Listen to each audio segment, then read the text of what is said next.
per hour. There's a chance of rain after midnight Monday night with lows to a blustery 42, with partly sunny skies and a slight chance of a shower Tuesday, high 51. For KTUI, I'm TJ Matthews. KTUI time is 10:05, and the current temperature is 50 degrees. I'm Sam Scott for KTUI. Here we are live at the White Mule Winery on the high plains of Gasconade County.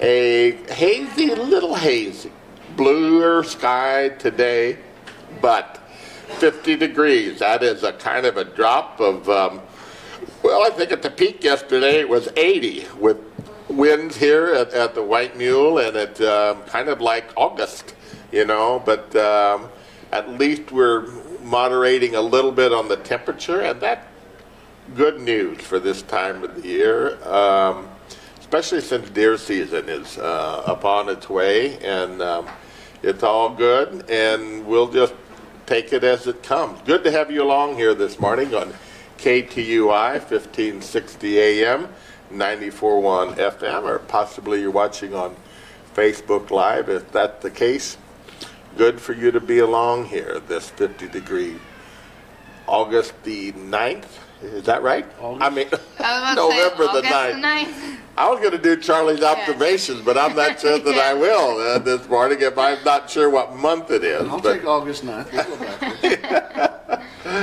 Oh, yeah, well, just a few. But one of my things that I've been thinking about is,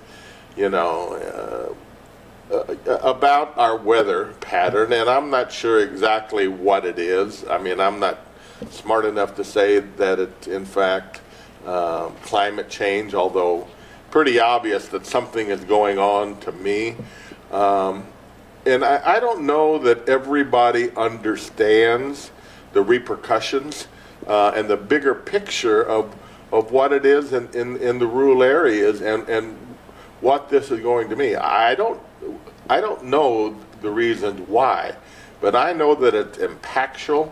I know, in fact, that agriculture is going to be changed by this particular situation if it persists, and even if it doesn't persist, it's just making tremendous changes. One of the things that I have noticed, since the 1st of April till now, I don't, other than the time that we had around 20 inches of rain in 10 days, I don't think we've had much over 2 to 3 inches, if that, of rain during the entire, month. And what has that caused when we had that heavy rain in woods that I've been traveling through for, nigh on to 70 years? We have got erosion like I have never experienced and seen before. Even on the high plains of Gasconade County here, where there's not a whole lot of runoff, not a whole lot of heavy waters, but when it came like that and the ground was so dry through, we have got erosion that I have never dreamed that we would have with all the grass that we had. Down through the middle of the woods, there are places that I can't get my side-by-side through and across just because of that. Now, what does that mean? That means that, especially where, like in the woods, and those particular things, there's not really anything that you can do in order to stop that particular erosion that's practical and that's workable. So when you lose, let's say, a foot or two of a deeper ditch that was 3 foot and now it's maybe 5 foot deep, the connotations of that over time are huge. There is nothing to do to stop that. They're just going to bring more water, into that. They're going to continue to erode, undermine the trees and the forest, and those aren't good situations. I mean, it just is one of those things that, we're going to have to work with and understand and live through and figure it out. So, that's one of the observations that we'll continue to monitor and talk about. And the other observation, of course, has got to be a little political, or maybe a lot political, because, we've seen some pretty major elections, or reasonably major elections this week. And, the abortion issue is around. And, you know, we need to get our arms around that and figure out, as a conservative, what we're going to do and how we're going to go about it, because it has motivated an awful lot of people. And I'm pro-life. I think 100%, but, you know, even, I think, in fact, we've got to find a remedy, you know, for some of these particular things, for the life of the mother, for incest and you know, rape and incest, and some of these things. We've got to find a resolution to that. You got to make a decision somewhere down the road.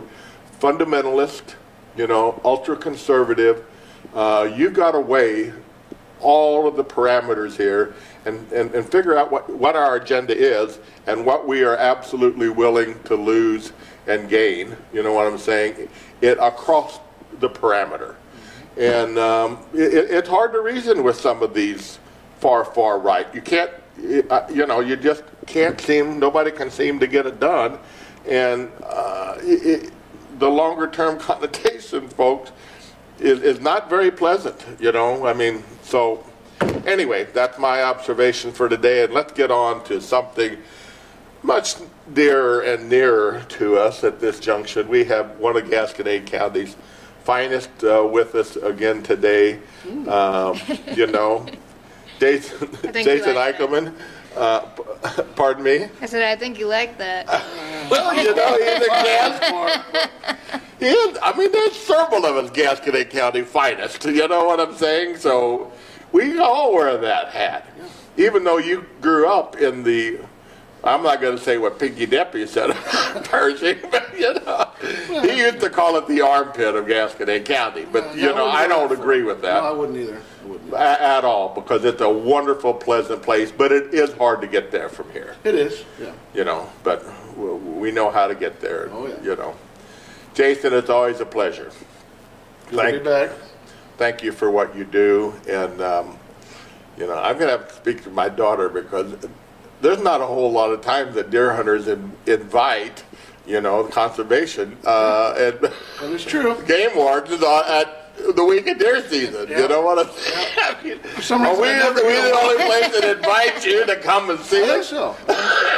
Yeah, the welcome mats usually aren't out, you know, right now. But, I don't know why. You know, we're just here to chat with your people, job. make sure everything's. And you do, and you do a great job, and we are fortunate to have, this is my observation and opinion, but we are fortunate to have a great conservation commission in the state of Missouri. Not that I agree with everything, and you probably don't either, but, you know, if you look at the big picture here, there is, you know, we're the icon. Oh, yeah. Across this nation, we're the icon in regard to what wildlife is, what it does, what it adds to the economy, how many people enjoy the heritage and the pleasure of hunting and fishing. And we're so fortunate and blessed to have so much of that here. Oh, absolutely. And it's still growing. Yeah. Not to, you know, bring up your age or anything, but I'm sure when you were younger, Don't let that bring up, or my weight. not going that far. But I'm sure you can remember as a young, strapping boy running around seeing, you know, the deer numbers. You didn't see those. No. You know, it was a luxury to see a deer. Now you can go, the kids now see deer all the time. You know, at school, they'll be in, you know, behind the school in the fields there, and it's, you know, just common for them. But you go years and years ago, we didn't have that. So the department did a lot to get those animals and all the wildlife that we have and preserve that for generations to come. I recall when the first deer was killed on our place here with hunters from St. Louis. They did some bird hunting and whatever. And, you know, we didn't, you know, I was probably, I'm going to guess grades, you know, like 6 to 8, because I remember it very, very well. Better than I did at 80 or 670 or 65, whatever. But, you know, I remember how big of a deal it was that all the neighbors came over and looked at it, you know, and seen it, and it was a buck, and, you know, Bill Lehman shot it, and, you know, it was a huge, huge deal. And then also, I remember where it was and how it was when I seen my first turkey. Right. My older brother Roger was plowing, you know, and I'm assuming, and I don't know this, Jason, but I'm assuming that these were probably turned out birds, you know what I'm saying? And I again won't, you know, year myself, but my brother was probably 16, 17, you know what I'm saying, plowing. So it's been a while back, but I remember riding along with him, and the turkey was going in that farrow, you know what I'm saying, picking up the worms and whatever. So I think there was some, you know, they're probably reasonably tame, you know what I'm saying, or whatever. But that's all come from there. And speaking of turkeys, let's go there first, because have we had a better hatch in the last 10 years than we had this year? I mean, right here it appears that we've got an ample amount of birds just this year. This year should have been, you know, a good hatch, and I've seen them out throughout the county. You see better parts of the county are a little bit better. You know, you see the poults. And other ones are telling me they haven't seen as many. But this year with weather, everything going on, dryness, the rain doesn't really hurt. Flooding does in the lower parts. Right, you know, exactly, it'll wash the them. lower corridors. But the rain doesn't necessarily hurt the nest as much as the rain, and you add on the 40, 42 degree temperature. Right. Then that's where you get the freezing of the nest out, and that's where we have issues there. This year we shouldn't have had that, so it should have been a good one. But there again, you got to look 2 years to the future where those are harvestable birds that from our hatch this year. You know, that's something that people, we had a good hatch, we should be seeing a lot of turkeys next year. See a lot of young turkeys, but not harvestable turkeys. Usually about 2 years before you see that. Well, I have seen consistent, you know, and maybe it's just where there happens to be food and things. And we know with the cattle around, they love that, you know, especially, you know, the backgrounding and the heifers, you give them a little bit of grain. Well, those birds are out there pretty consistently, you know what I'm saying? I've seen a lot of them. Eating, you know what I'm saying, those kind of leftover corn or whatever in there, and, you know, so it's good. In the wintertime is a better dictator of how many birds you have around on your plate, because they're obviously flocked together. Right. So you're going to see the sheer number of them. Springtime, obviously, they're separated and they're kind of moving on their own. And then once they're hunted, or people are out there calling them, they don't gobble as much because they're used to that call. So they kind of what we call call shy. But our turkey population is still, we have, you know, everybody from all over the nation coming to Missouri to turkey hunt, so that should tell you something. Yeah, it's tremendous. It's a great sport. It adds to our economy, you know, greatly. Even myself, even though I don't hunt as much, but I still buy stuff. You know? Well, yeah, you still want to look good. You know, you still do what you do or whatever. So this is the season for deer hunting, and we've got some challenges ahead in deers, in the deer situation too, because we were all together the other night with Dave Schatz, and we had a birthday party, you know, and you know Dave, of course, and he, you know, worked with the conservation a lot, still does, you know what I'm saying, on different things there, and, you know, talked about the dryness, you know, and some of the issues that you guys are dealing with on CWD, but maybe not only CWD, and I don't, he told me what it was, hemorrhagic something or another, that comes from the EHD, pooled water. Yeah, it'll come from the midge fly. So when you have hot, dry conditions, the water recedes, the midge fly hatches, and they will bite a deer, because deer go to water, obviously, because it's hot. So they'll bite a deer. Now that, if they're infected with EHD, that does not transport from deer to deer, you know, nose-to-nose contact. Okay, that comes directly from the insect. Correct. So if that deer has it, that doesn't necessarily mean any of the other deer are going to get it. Okay. Over the years, it used to be where if it had EHD and got it, it was 5 to 7 days and that deer would die in or around water. They get a fever, so that's why they're in water all the time. They're burning up. But here in the last probably 2 to 3 years, we're seeing them actually beat that and get more immune to it. Now they will get skinnier because their fever and stuff through the winter. If they can survive a mild winter, then in the springtime they don't look so good, but then they can start putting on body weight again, and then they can beat it. So their immune system is starting to beat that. beat that. Yeah. So the EHD, we've had a fair number throughout the state of EHD this year, and it was hot and dry. EHD. Yeah, it's called the hemorrhagic disease. It's kind of like blue tongue, but just a little bit different. Okay. Still in well, the same family, but just a different connotation of that. Yeah, those EHD deer. A mutant deal or something. Yeah, if you find one from the fly bite, it'll look healthy other than it's dead, and in or around water. I mean, it doesn't have to be in water. We do find some that are in the ponds floating, but it could be. You could have a pond 50 yards away or 100 yards away, and here's a dead deer that Yes. looks healthy, but it's dead. You know, was it shot? Some good sign that's EHD. Hemorrhagic, that the hooves will be kind of chewed up too, so that's another sign that that's an EHD deer.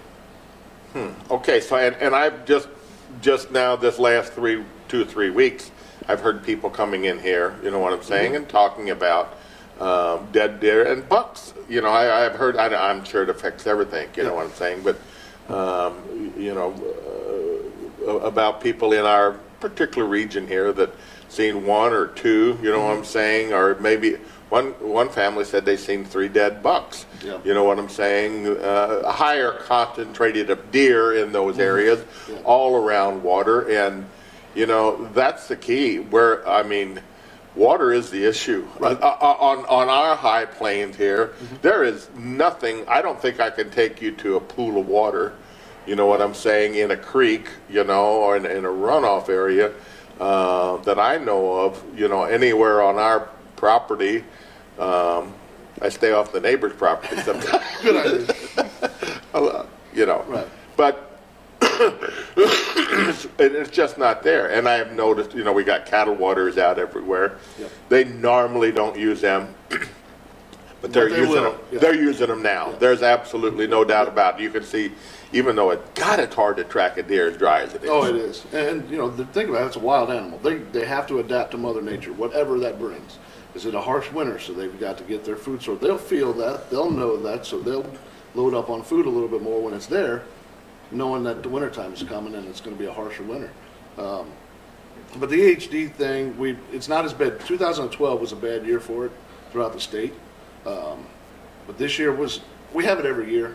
You know, it's nothing, it's Mother Nature's way of kind of thinning out the... Culling it out. Yeah. Yeah, it's, you know, it's a concern, you know, but I guess CWD, though, is much more of a concern, Absolutely. you know, because it impacts Right. much harsher, you know, Yeah. and has other connotations through the food chain. Chronic wasting disease, CWD, can be spread, and that's how it is spread from deer to deer, be it nose-to-nose contact, be it saliva, you know, just all that stuff can transport it from deer to deer to deer to deer. So what you want to do is, we have it in Missouri, can you eradicate it totally, wipe it all out? Not feasible. You'd have to get rid of every single deer that we have, and then you'd have to have the states around us that have it get rid of all their deer. So what you want to do is contain the spread, so you don't have a wide mass spread of CWD deer all over the landscape. If we can confine it to a general area, we know it's there, and then work on that. Thus the reason for additional regulation. Correct. On you know, feeding deer and feeding deer, point restrictions, things like that. Point restriction does that because the younger bucks travel, so they're your travelers. So we want to get those, you know, tested, so then we can harvest those deer and test those legally. But yeah, it's one where we just got to try to stay as up front of as much as we can on it and keep working to contain it.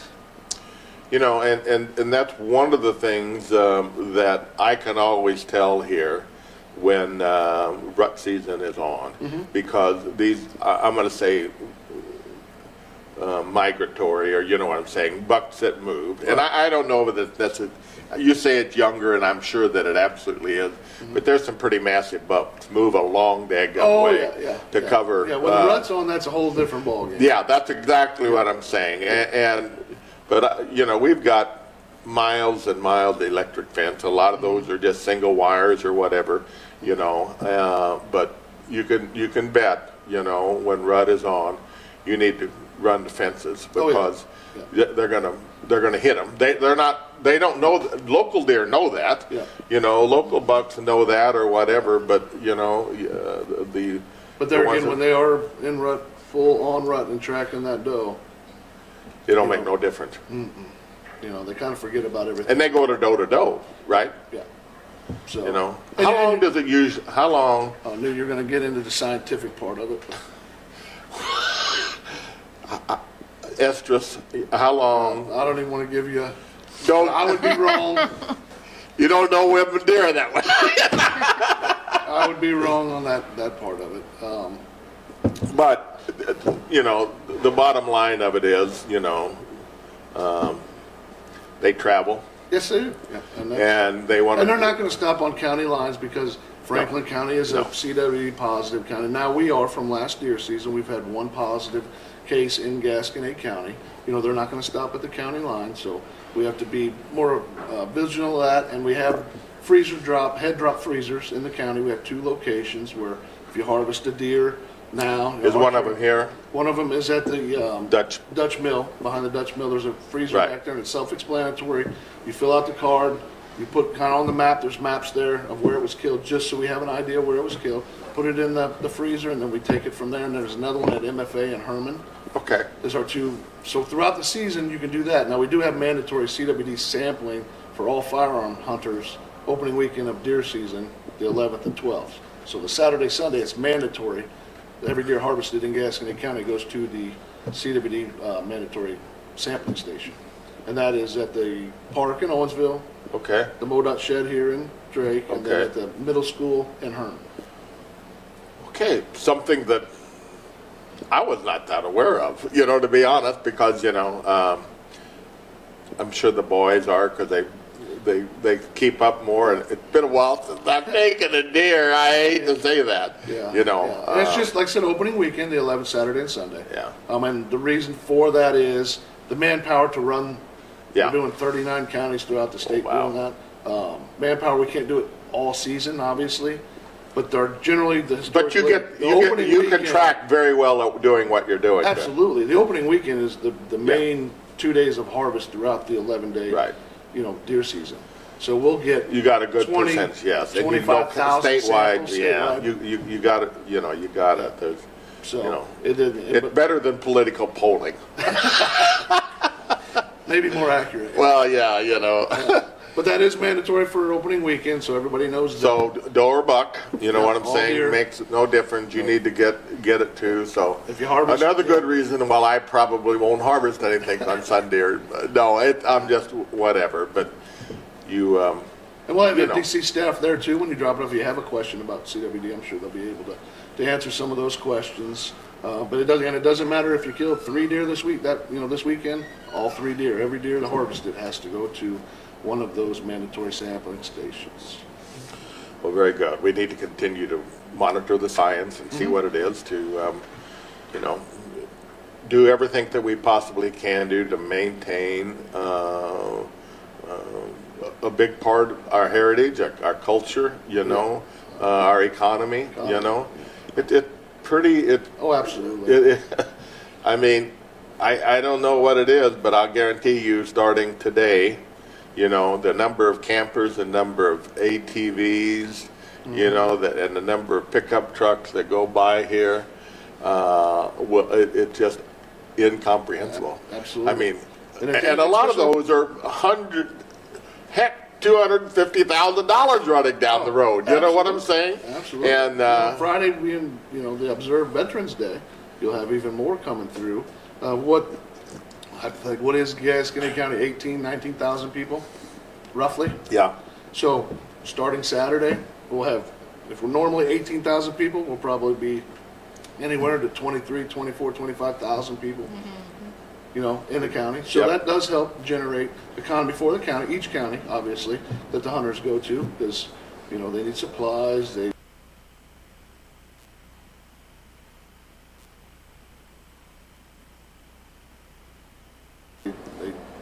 gas, fuel, things like that. Wine sometimes, Wine, well, a nice meal. food, Absolutely. steaks, And Yeah. it's a big deal. The economy and things like that.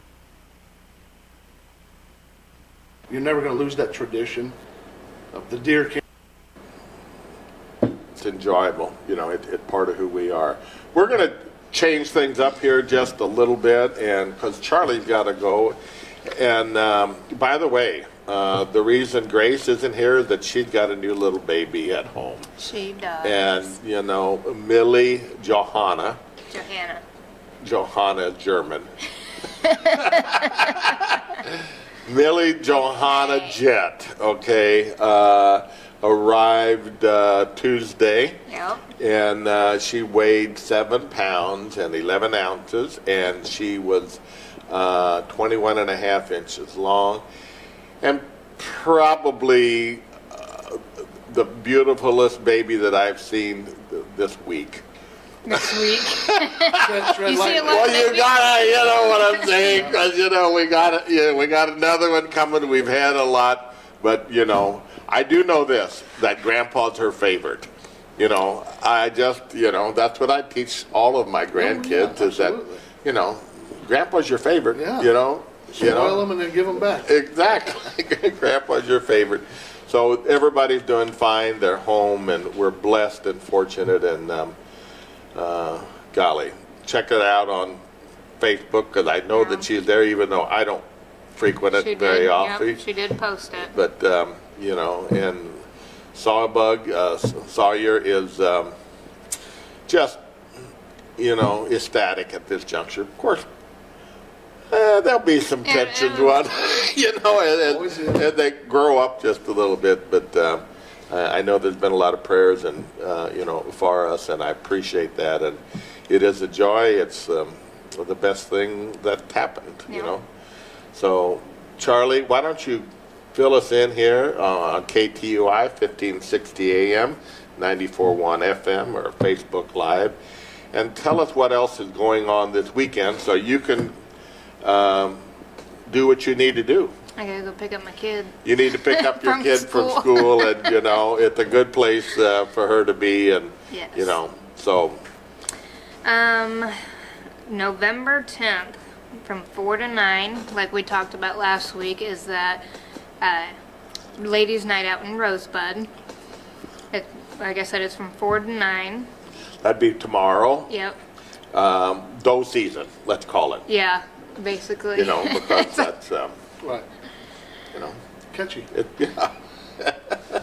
And it's true, It is true. Yep. There's shopping. It's right along Highway 50 in Rosebud, and there's cash prizes, drinks, and it'll be a lot of fun. Yeah, it will be, and there'll be a lot of people, a lot of ladies out, a lot of men yes. out, but Yes. they probably won't be running side by side this Yeah. weekend for a while, but, Let's see, the Saturday, November 11th at the Moose Lodge in Owensville. It's Veterans Day spaghetti lunch. They're serving from 11 to 1. You get spaghetti, garlic bread, and salad. All veterans get to eat for free, and it's welcome to the public. For non-veterans, it's just $9.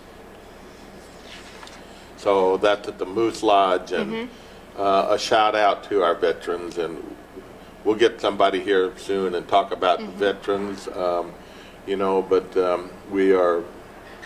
we're blessed to have them around, and always want to take time and give them credence for what they did, because these are the bells of freedom that we ring each and every day, and we appreciate, and especially now, since there is so many things going on in this world that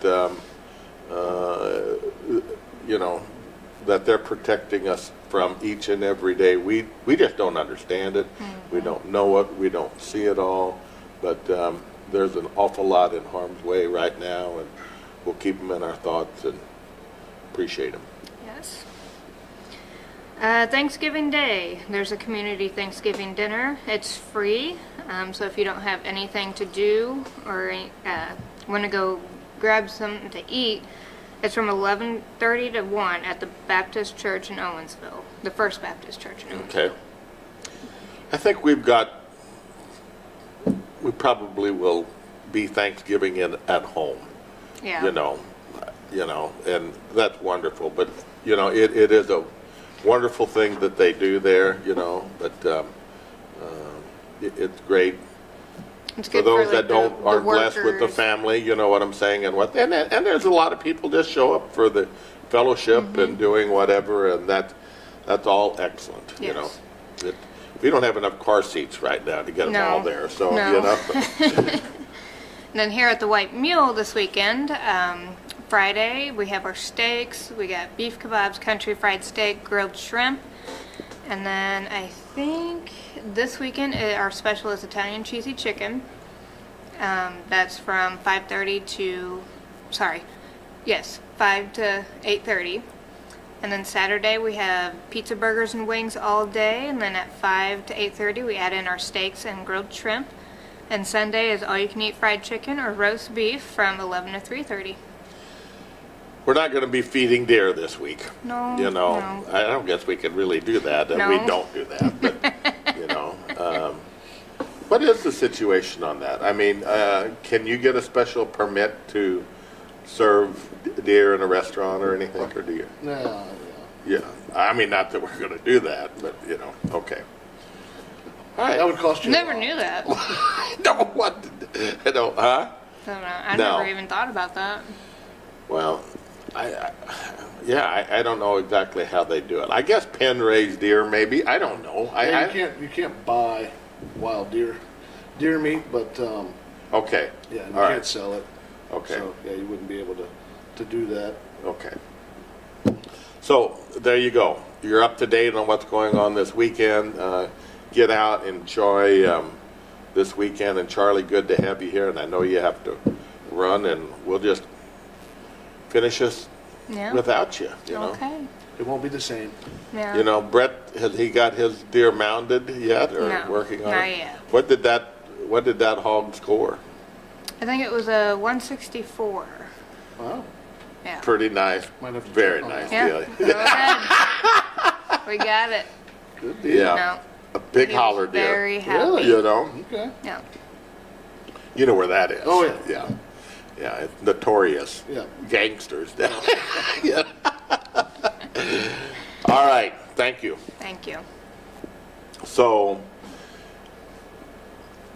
deer season this weekend, one of the things that I really enjoy about deer hunting is the process to get to deer season.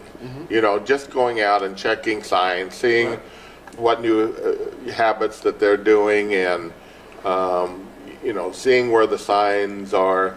Been hard this year. I went out, when I'm out every day checking cows, I look, for new scrapes and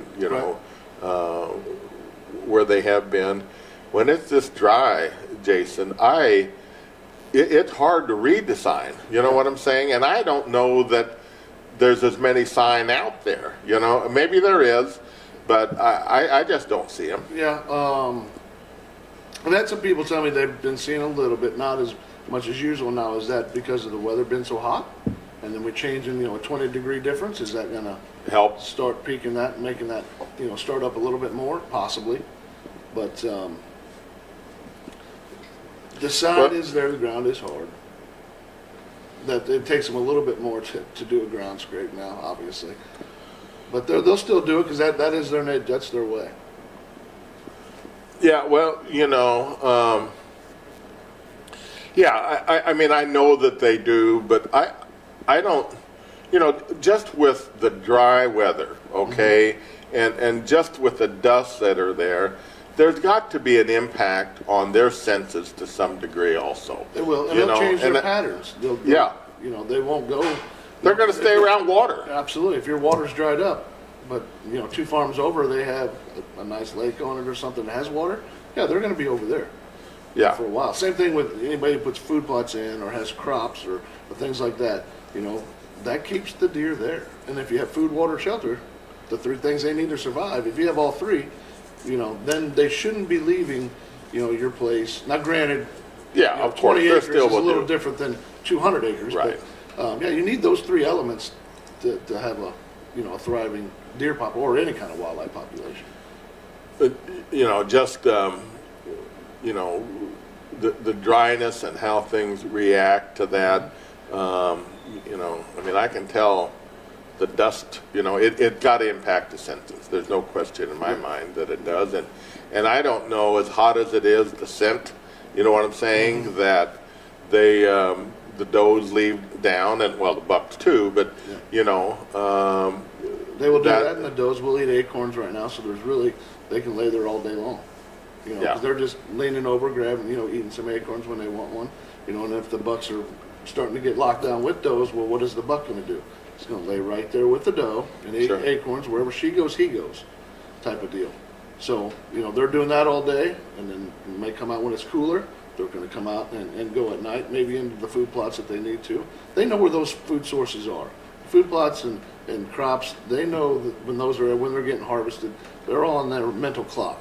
The acorn's something like Mother Nature, provides. That's got a short lifespan.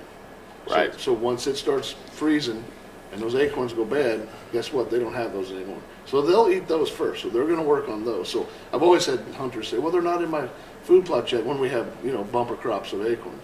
I was like, well, that's because they're in, Right. in the woods eating acorns. Or another hunter who's hunted this field for 15 years, and you have back-to-back years of bumper acorn crop, and said, well, I'm not seeing them in the fields. Well, that's because they're in the woods with the acorns on. Their memories are awesome, because I know where there is the chinkapin. I know where there's a few of those smaller, they all look small this year to me, Right. but where those chinkapins are, and deer and turkey both love them. Absolutely. It is their, I don't know, it's their wine Yeah. of. And you're right. They know exactly where those They are. know exactly, and they know when they're dropping. And there's a few trees that I know where they're at, and you can go by there, and by gosh, when the second acorn drops, they're going to be there fairly consistent until they get them cleaned up. Absolutely. And they will. They'll eat them until they're gone. It's their amazing. Food. Yep, that's their food source, because they know those are somewhat seasonal and, weather dependent. So if they wait too long, they're going to be bad. So they'll eat those first. They know where everything else is. Your food plots, the farmer's beans. They'll harvest whichever one they harvest first. They know they have all that down. So they will go from one to the other to the other. But water, you just don't make water.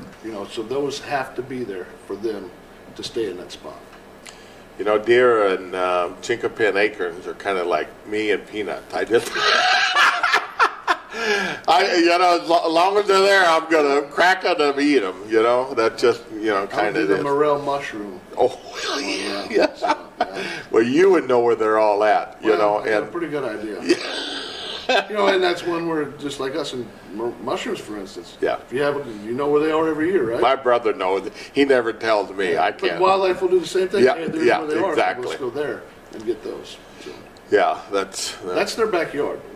Some people somewhat forget that. When we build a new building or you put a house in, you've taken habitat away from the wildlife, so they have to readjust their living space. So you put a new barn up, a great big barn. Well, I haven't seen any wildlife around. Well, because you've taken somewhat of their space there and all the noise, and so they've moved on. They'll come back when it calms down, but they've moved away. Sure, So sure.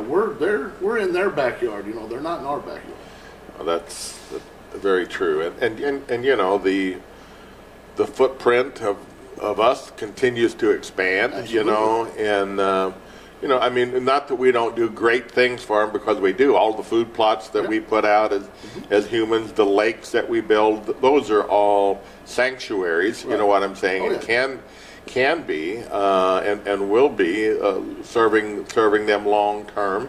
But it's just a change. Although I will say that they're dang curious too, because anytime there's dirt being moved, they to some wanna know degree, they want to know what's there, and you can see you know, It's changed for them, you know. it just changed. They're out checking it out and, That's right. you know, seeing, you know, whatever. So, you know, we've got some changes this year in the deer season talk about that a little, Jason, because I didn't know it until my sons told me that we got another week of deer season extended this year. Well, Our several days or whatever. yeah, some days in there. We've had a couple added seasons this year. We had a new antlerless season added earlier on in October.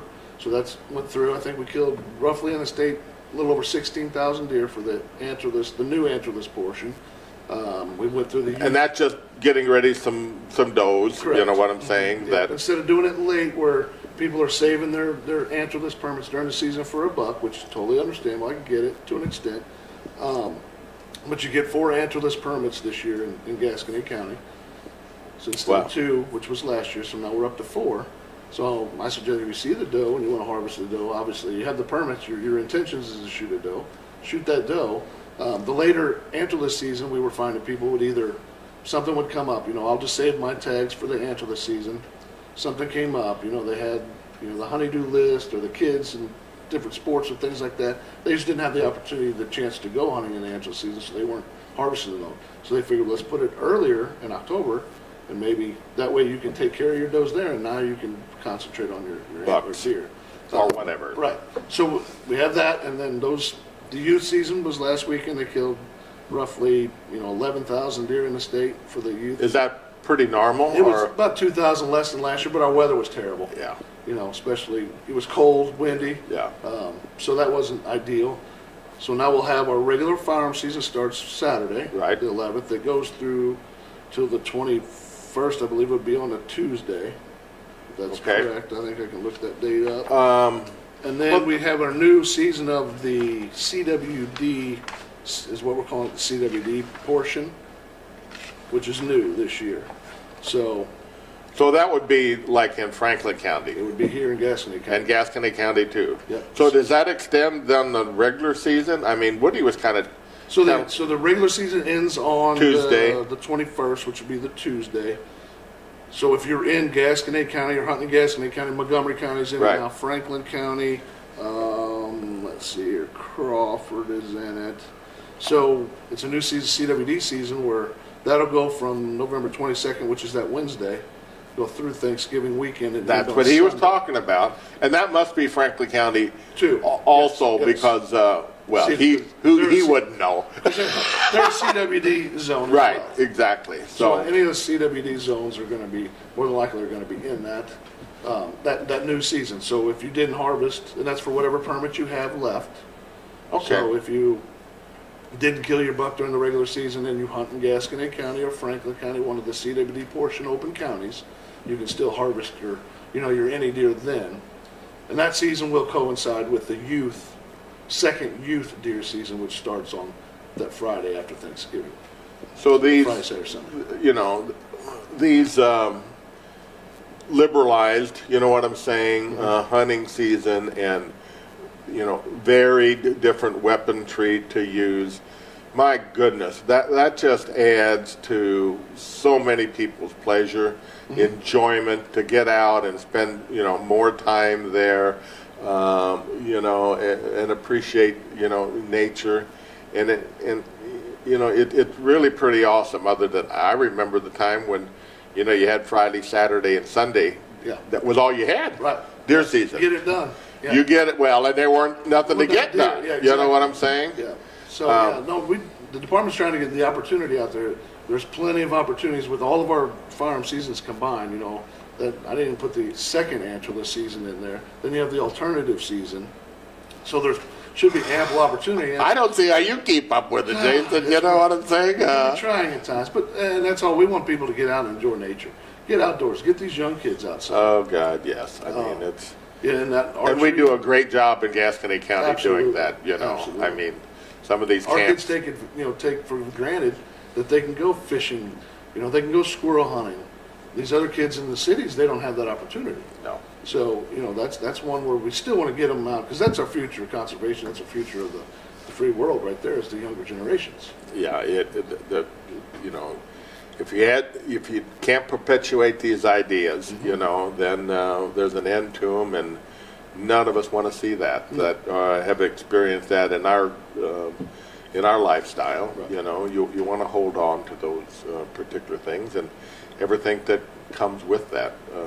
So, you know, we've been through a lot in the past 10, 15 years in regard to deer. You know, some controversy, you know, with antlers, and you know what I'm saying, and how big they need to be, and those particular things. And you know, there was a lot of pushback, you know what I'm saying, from farmers a lot of times, you know what I'm saying. And there's always been connotations for crop loss, you know what I'm saying, and those particular things for farmer to have a pretty free rein if they work with people, Right. you know, to be able to save their, you know, their we have crops. programs. It's still regulated, but yeah, Right. we can Of try to course help it them is. and avoid, you know, farmers, and they understand that you know, it is to an extent it is cost of doing business, because wildlife are going to eat your crops. Of course you know, they are. our corn right now, standing corn, a lot of people accumulate deer to doing that damage when it's really raccoons doing a lot of that damage now. And our, you know, raccoon prices have been so low for a number of years. Trappers really just aren't going out and trapping, you know, and getting the fur. So what does our raccoon population do? Just like all the other stuff, it increases. Coyotes, same thing. Coyotes are thick. So all that stuff kind of goes in line with, you know, the management part. We can have the seasons and methods and all that stuff in there, but, you know, if the market those hides are going to go to, if it's not worth these guys going out and trapping them or shooting them, you know, harvesting them, then here we go. Now we're just keep increasing the population every year. So hopefully, And all of those things change because of technology. I mean, look at, you know, I watched the cattle thing and what happens in regard to that. Hides and, you know, all fall Right. used to be worth $170, $80 a head. My son has to pay to get rid of them now. Yeah. You know what I'm saying? Because nobody wants them. But look around. Look what's on everybody's feet anymore, and how much leather is being used, Oh, absolutely. and all of those things, and fur. You know, all of those things come from different changes in trends and technology.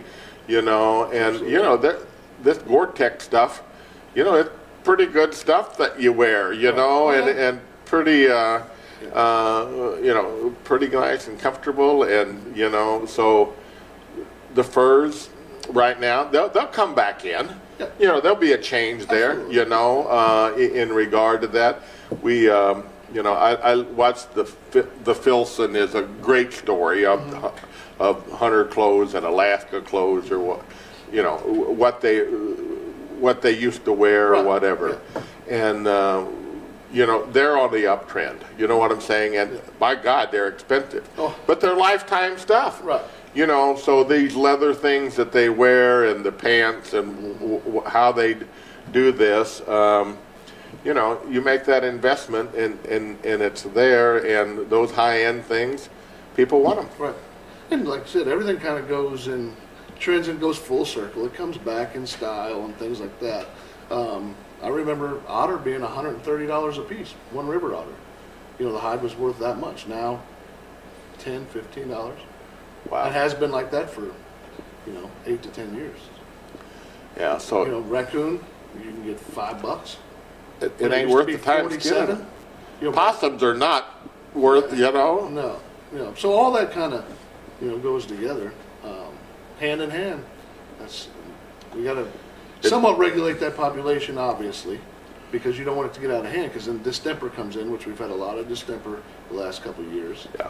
And you know, and that's a horrible death. Well, So it's you know, terrible, And if we you can know, harvest those animals and use that product and use the meat, use the fur, whatever it is, then great. You know, squirrels, excellent source of protein. You know, go out and squirrel hunt. But that's getting to be a dying art too. Those guys the kids aren't doing it. That wasn't taught to them, or they're too busy. So there you go. You know, we have had another, I'm going to call it a kind of an intrusive animal or bird, you know what I'm saying, that has come in that a lot of cattle farmers are very concerned about, and it's the black-headed Vulture. buzzard. Is it vulture? Yeah, but, vulture. And, you know, I don't, I mean, we got a lot of vultures here, you know what I'm saying? Have I ever seen the blackhead? I don't know that I spend that much time, you know what I'm saying, looking. Now, my brother, you know what I'm saying, he's, you know. I'm sure you have. You just didn't realize what you were seeing. Right. Because we have more of them than we did, 5 years ago. Do they have no red on them at all? So that's pretty obvious, and I just need to look up a little bit. And a lot of, at a distance, people are thinking they're crows. But when you Okay. get up to them, it's the same. They're bigger though, ain't Yeah, just they? like a turkey vulture, just minus the red head. It's a black head Okay. instead. Black, kind of a grayish black top. Aggressive though. Oh, very aggressive. Yes. So I've heard stories and, They will. you know, that picking live calves' eyeballs and, you know, going And after kill 'em. and killing them and, you know, and those things. You guys have alluded to the fact that they're there and present, and you help the farmers Yeah, try to eradicate or whatever. I don't know They're what you federally do. protected. All raptors are. Okay. But you can go through the Farm Bureau, and then they'll go through APHIS, since we've been having so much problems with them. So then the APHIS gets involved, and they will let you protect your herd. Yep. Because I know my brother got a permit or something. Yeah, Do it's they still give regulated, but yes. Do they have a Yes, permit yes, or a whatever? permit to You know, harvest, so yeah. he can come and shoot mine if you know what I'm saying. I guess I don't know. Can he? Yeah, I mean, it's pretty much should be where, on his cattle, on his place, but Okay. if you have problems, then it's a Wow. simple process. Okay. You just got to go through, Farm Bureau, which is in with APHIS there to get that permit, since it is a federally protected bird. And you know, look, I respect those things, and I don't. It's kind of like when the birds come to the vineyard. You know what I'm saying? You're going to lose a certain amount of whatever. Right. Some years it's getting worse. You know what I'm Yeah. saying? I will say that, and I ride with shotgun. You know Right. what I'm saying? When the they know exactly when to start migrating in here. And for 20 years, we never had a bird problem. Yeah. But once they start coming in, they remember that, Yeah. and they will be there 2 days after they're ready to, before you're ready to harvest. Absolutely.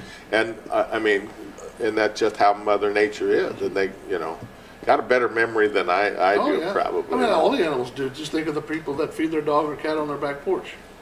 And they wonder why they're getting possums and raccoons up all the time, because they know that's a free meal and it's an easy place to go up there and, get their meal and leave. My neighbor, I was talking the other night, and this is high plains, we call it here. Right. A lot of open, ground for the most part. Coyote country. Yeah. They like it up here. We've got a lot of them, and down in your parts, or down in a lot of areas, there's not as many roads and a lot of traffic, so there's a lot of dog running. You know what I'm saying? These coyotes, and you'll see them out there, but it's too dangerous along here. Yes. You know what I'm saying, to do those particular things.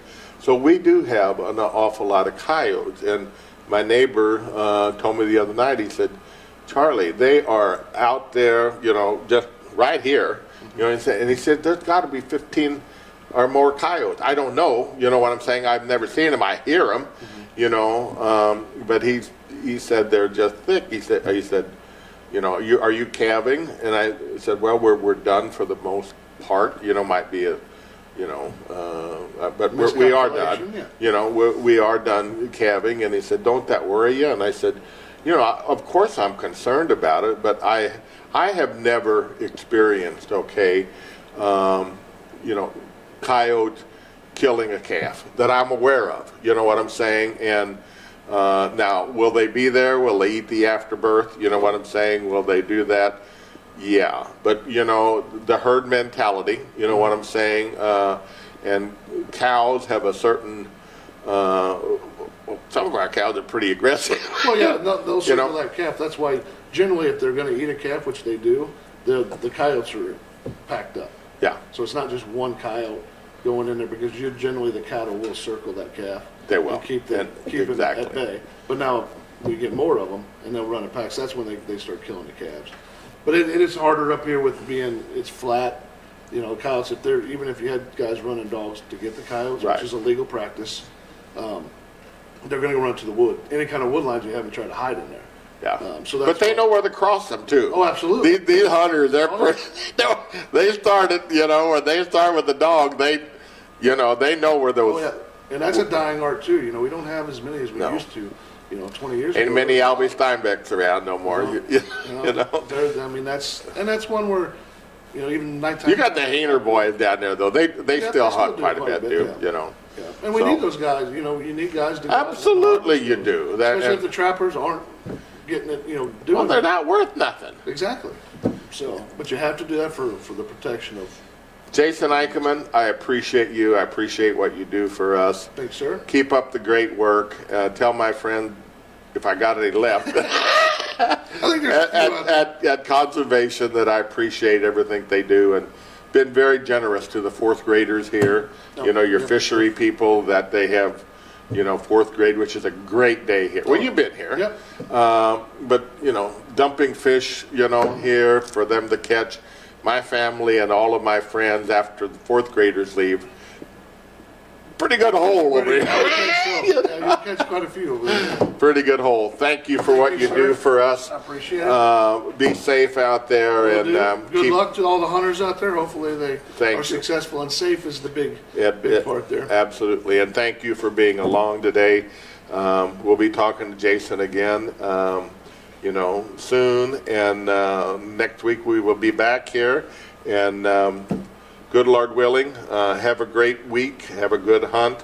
Get out and do something, and just enjoy where we are and how we do things. Just think about this: is there anywhere else in the entire world that where you've been, that you would rather be there than here? Because we're just very blessed. Mm-hmm. Good way to look at it. It's good stuff. Thank you. We will see you soon. Backed militants. This is USA News. Omaha Steaks is rewriting the book on burgers with an all-new handmade texture for the juiciest home-style burgers you've ever tasted. Their pure ground burgers are made from single cuts of real aged Omaha steaks. These are truly steaks on a bun. Filet mignon, ribeye, New York strip, sirloin, and even brisket burgers. Now is the time to experience the exclusive Burger Perfection Flight for just $79.99. Go to omahasteaks.com and use promo code TREAT at checkout to get an extra $20 off your order, plus free shipping. You'll get 4 of each pure ground burger, so you can sample all the